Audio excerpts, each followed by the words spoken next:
ভাই দেশটার মধ্যে কি একটা শুরু করে দিলেন আপনারা।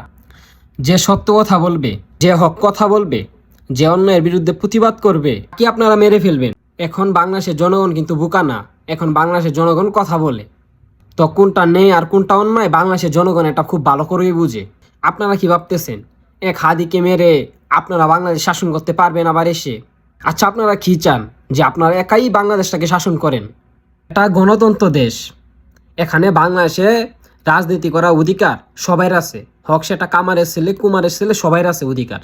এখন আপনাদের বিরুদ্ধে যে দাঁড়াবে, যে নির্বাচন করবে, তাকে আপনারা মেরে ফেলবেন। আপনাকে এটাই চাইতেছেন দেশের মধ্যে? আমি হাদি ভাইকে নিয়ে একটা ভিডিও বানাইছি, তার জন্য এক লোক আইসিয়ে বলতেছে আমাকে গালি দিয়ে যে হাদি ভাই নাকি রাজাকার, আমি নাকি রাজাকারকে সাপোর্ট করতেছি। জানি না ভাই রাজাকার কাকে বলে। অন্যায়ের বিরুদ্ধে প্রতিবাদ করে, সে সত্যি কথা বলে, সে গরিব মানুষ অসহায় মানুষদের পাশে থাকে, পাশে দাঁড়ায়। এখন সেটাতে যদি সে রাজাকার হয়, তাহলে সে রাজাকার আমি এবং বাংলাদেশের সবাই হইতে রাজি আছি।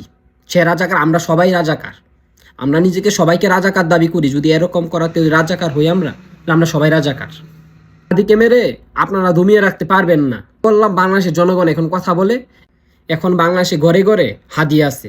পরে যে আছে হাসনাত আবদুল্লাহ ভাই, সেও অন্যায়ের বিরুদ্ধে প্রতিবাদ করে, হয়তোবা তাকেও আপনারা টার্গেট করে রাখছেন হয়তোবা। যে একটু আগে বললাম, মনে রাখবেন বাংলাদেশের জনগণ এখন কথা বলে, কোনটা নেই আর কোনটা অন্যায় বাংলাদেশের জনগণ এখন বুঝে। আর অন্যায়ের বিরুদ্ধে প্রতিবাদ করা, দেশের মধ্যে সত্যি কথা বলা, অসহায় মানুষদের পাশে দাঁড়ানো যদি রাজাকার হইতে হয়, রাজাকার নাম দেওয়া হয়, তাহলে আমরা বাংলাদেশের সবাই রাজাকার হইতে চাই। আমরা কোনো রাজনীতি করি না বলে এটা না যে কোনটা ভালো কোনটা খারাপ আমরা বুঝি না। ভালো খারাপ নিয়ে কথা বলার রাইট সবাই আছে। আর হাদি ভাইয়ের উপর কারা হামলা করেছে এখন স্পষ্ট ক্লিয়ার। হাদি ভাইকে নিয়ে কথা বলার কারণে যারা পোস্টের মধ্যে এসে রিয়েক্ট দেন, আপনাদেরকে বলি, একজন মানুষ মৃত্যুর সাথে লড়ছে, মানুষ হয়ে আমাদের অতটুকু অধিকার আছে তার জন্য দোয়া করা। যেহেতু আমাদের জন্য এত কিছু করছে, আমরা তার পাশে দাঁড়ানোর। এই কারণে যদি আমাদেরকে বলা হয় যে আমরা রাজাকারে সাপোর্ট করতেছি, তাহলে আমার প্রশ্ন, আসল রাজাকার কারা? ভাই মৃত্যুর মুখে লড়তেছে, ভাই মৃত্যুর মুখে আছে, তার জন্য অনেকে আনন্দ পাইতেছে, তার কষ্টে অনেকে আনন্দ পাইতেছে।